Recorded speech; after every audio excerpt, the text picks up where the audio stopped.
Вот приехала я в деревню зимой. Посмотрите, как интересно деревня выглядит, что здесь огромное количество снега.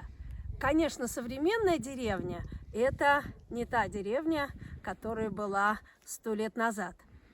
А приехала я не в простую деревню, а в деревню, которая называется Константиново. И эту деревню знает каждый русский человек. Почему? Ну, потому что здесь родился очень известный русский поэт, имя которого, может быть, даже вы слышали, Сергей Есенин.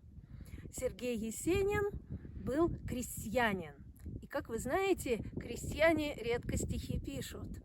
И это был совершенно необыкновенный случай, что мальчик из простой, бедной крестьянской семьи вдруг начал писать стихи, и через него заговорила вся крестьянская Русь этим особенным, ни на что не похожим языком. Есенин прославлял именно крестьянскую Русь, природу, размышлял о жизни и так далее. Ну, это отдельный разговор. А вот этот маленький домик в 3 окошка, который, как вы знаете, называется изба. Вот здесь Есенин и родился. Конечно, сегодня это музей, поэтому была реставрация. Конечно, домик выглядит совершенно сказочно, как игрушка. Конечно, когда здесь жил Сергей Есенин, он выглядел совсем по-другому.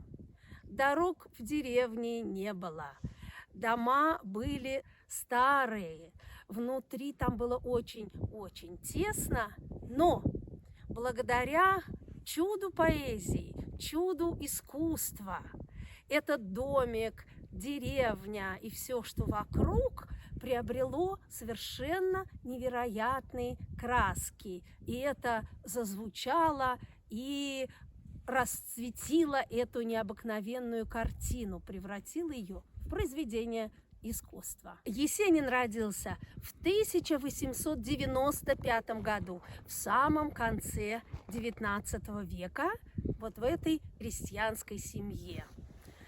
Ходил вот здесь в земскую школу 4 года и писал стихи, много читал. И потом, конечно, он рвался отсюда уехать, потому что он хотел увидеть большие города, он хотел познакомиться с настоящими писателями и поэтами.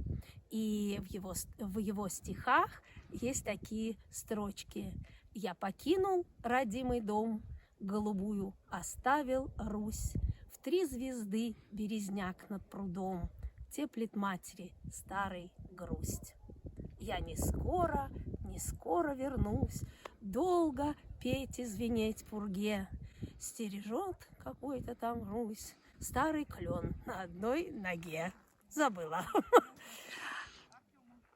И вот именно из этого дома Есенин уехал сначала в один город, целью его был Петербург, он уехал в Петербург. И, в общем, приезжал потом сюда, домой, к своей старой матери, к своим сестрам, деду, отцу, только изредка. Символом России является дерево береза. Об этом все время пишут, говорят. Это как бы стереотип такой, что Россия – это береза. И у Есенина много стихов, посвященных именно этому дереву. Вот она, береза. В школе мы еще учили стихотворение: «Белая береза под моим окном принакрылась снегом, словно серебром». Помню еще со школы. Вот мы здесь поездили по Рязанской области, и я поняла, почему у Есенина так много стихов о березах, потому что здесь очень много берез.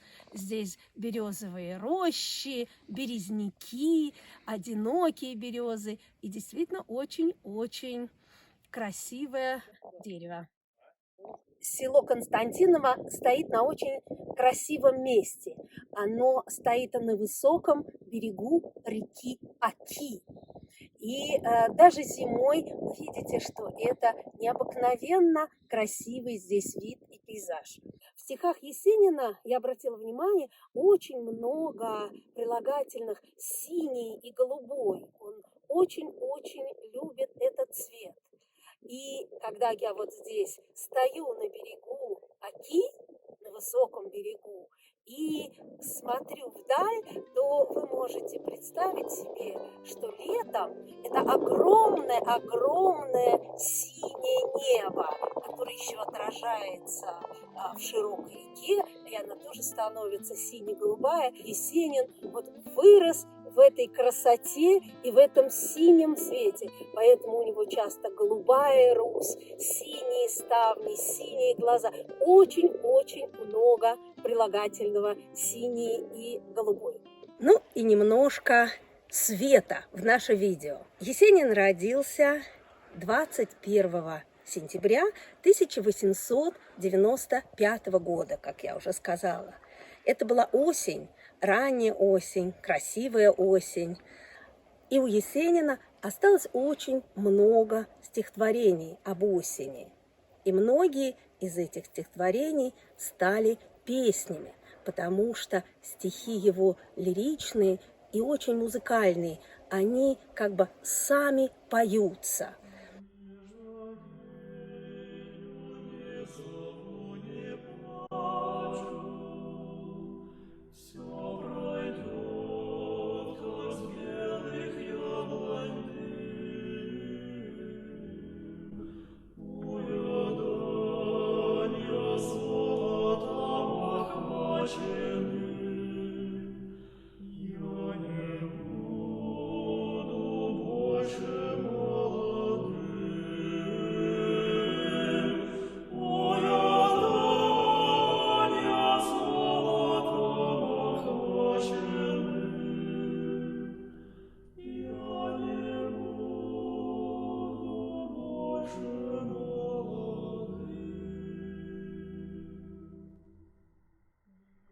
А прожил Есенин очень короткую жизнь, всего 30 лет. И в своих осенних стихах он писал о том, что его юность прекрасная, что его молодость прошла навсегда. Он ощущал себя уже немолодым человеком. Сегодня это звучит очень странно, что человек около 30 лет говорит о себе уже как о немолодом.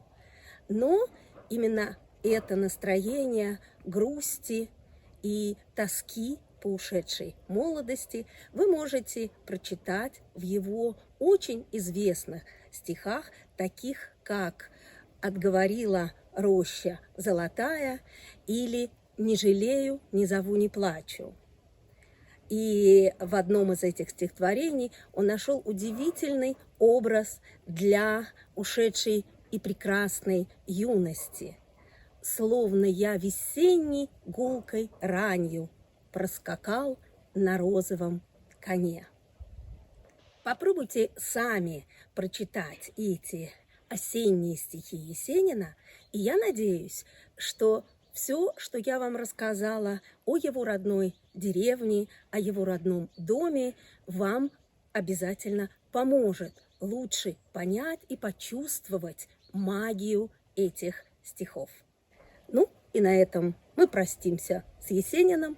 А если вы хотите узнать больше о его жизни, очень непростой, то вы можете прочитать небольшой материал о его жизни и о его поэзии, ссылка на который будет внизу видеоролика. Счастливо!